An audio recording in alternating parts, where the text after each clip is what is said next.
Shalom, Bapak Ibu saudara yang terkasih dalam Tuhan. Pagi hari ini kita bersyukur oleh kemurahan Tuhan, oleh kasih Tuhan.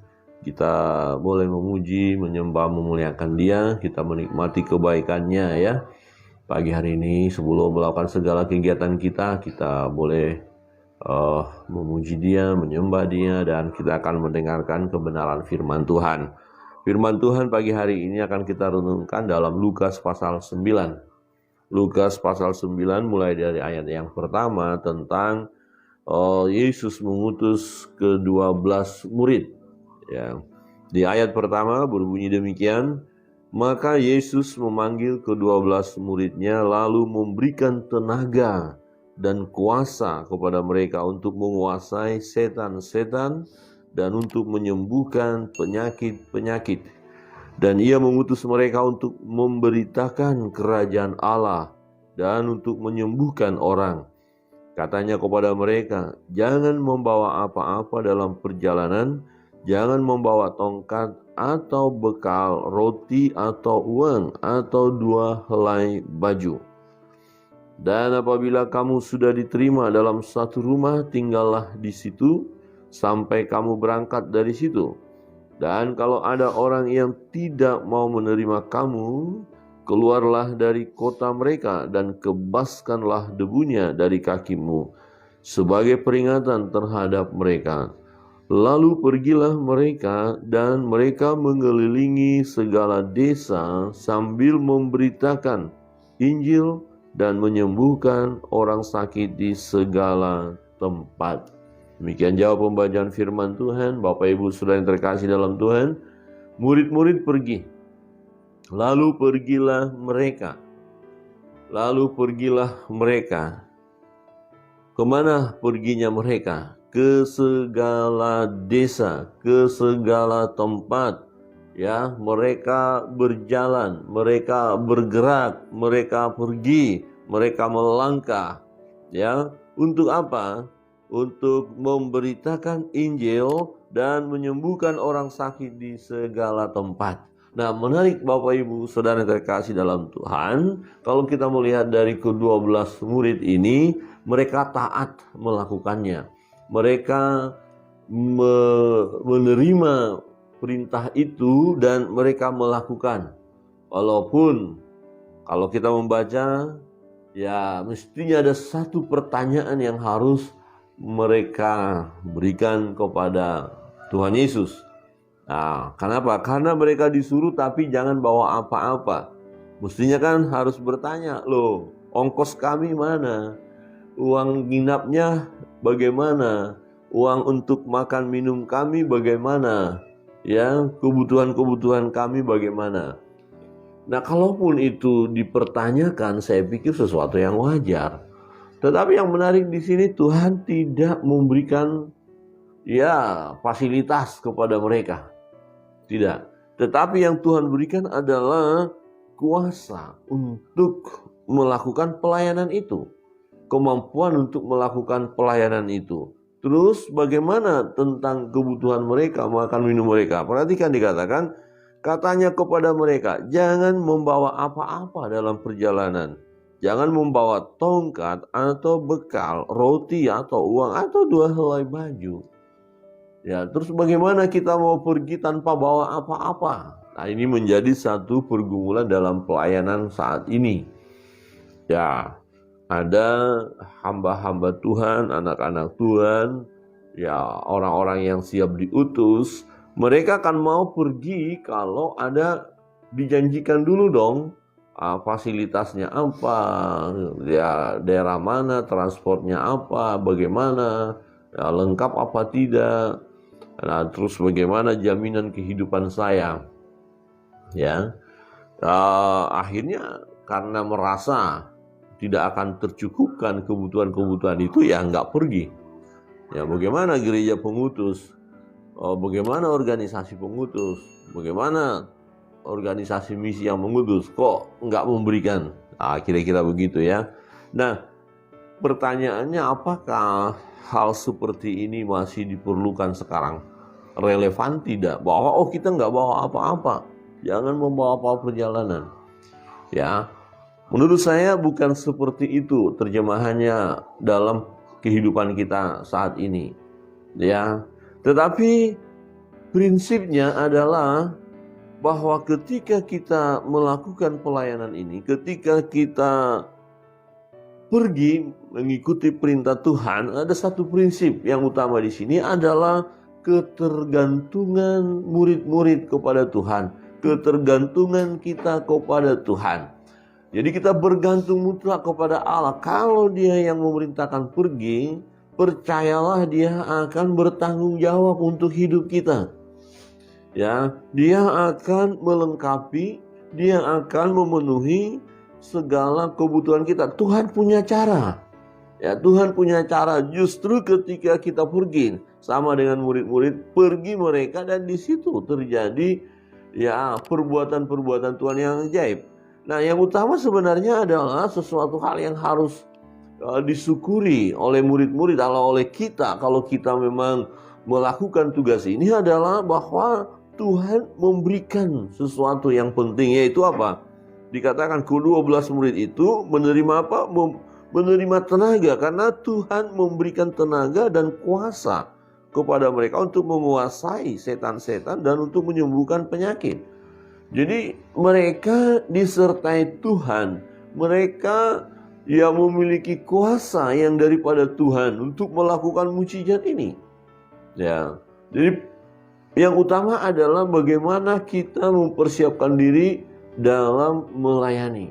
Nah, masalah nanti akan ada berkat atau apa itu kan urusan nanti. Dan memang pernah Tuhan berkata bahwa ya seorang pemberita Injil ya makan dari Injil itu. Artinya murid-murid tidak akan mengalami kesengsaraan ya atau kekurangan atau penderitaan. Ya, kenapa? Karena jaminannya adalah Tuhan sendiri. Jadi jangan membawa apa-apa, supaya murid-murid bergantung mutlak kepada Tuhan. Supaya murid-murid hanya berharap kepada Tuhan. Supaya murid-murid percaya. Karena ini perintah ini adalah perintah dari Tuhan, ya berarti Tuhan pun akan memelihara hidup mereka, menyertai mereka, dan mereka akan melayani. Nah, itu sebabnya dikatakan kalau kamu nanti masuk ke satu daerah, satu tempat dan ada orang yang membuka rumahnya, tinggallah di sana. Berarti tuan rumah itu ya telah Tuhan sediakan, telah Tuhan pakai menjadi saluran berkat bagi murid-murid. Tetapi kalau di satu kota tidak menerima, ya kebaskan debu kakimu, dikatakan pergi. Berarti daerah itu belum siap ya untuk menerima Injil kerajaan Allah itu. Nah, tetapi ada tempat-tempat yang sudah terbuka dan mereka sesungguhnya sedang menantikan kabar baik itu. Nah, bagaimana mungkin mereka yang sudah menerima kabar baik akan berdiam diri kepada murid-murid, kepada hamba-hamba Allah ini? Tentu tidak. Ya, Tuhan punya cara memelihara hamba-hambanya. Amin. Tuhan punya cara. Nah, memang akhirnya kalau kita lihat ada semacam pergeseran,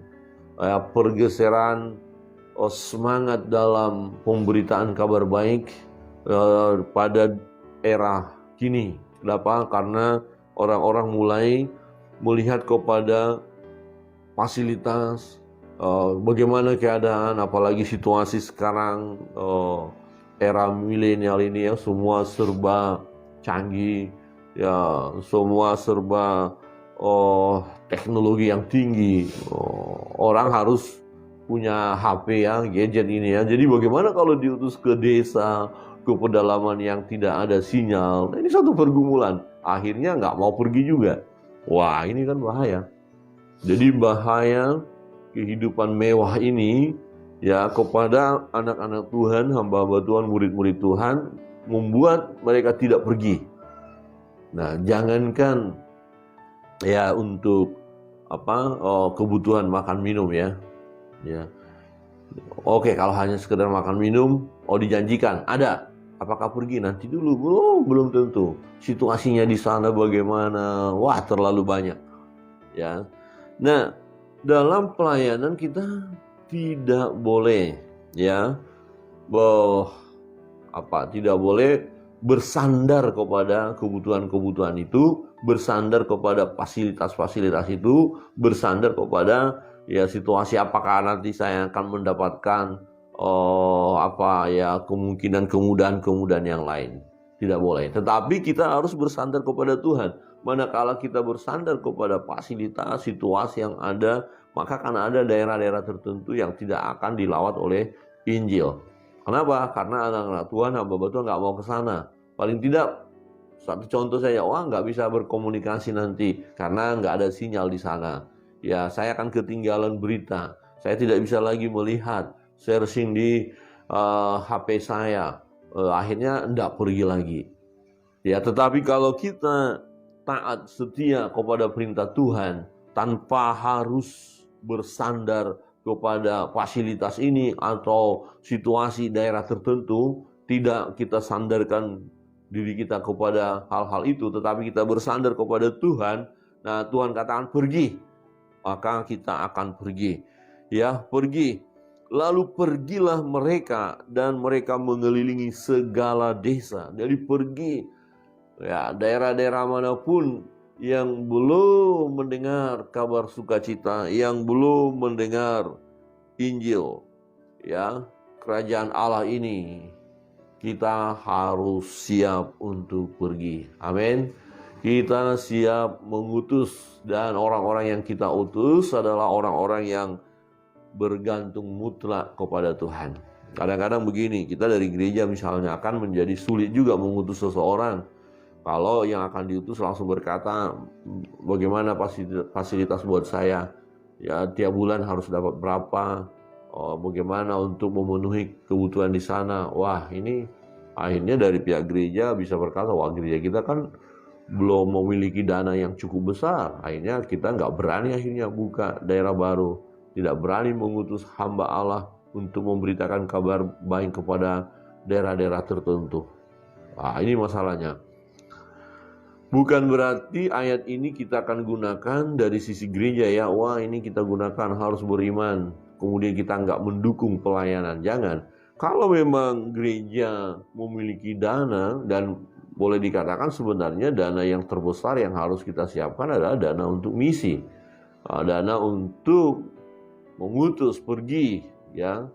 Jadi kalau gereja sudah besar, keuangannya banyak, jangan sampai dana misi hanya ya kecil banget gitu ya, jangan lebih besar untuk di dalam kemegahan, fasilitas di dalam diperbaiki segala macam ya.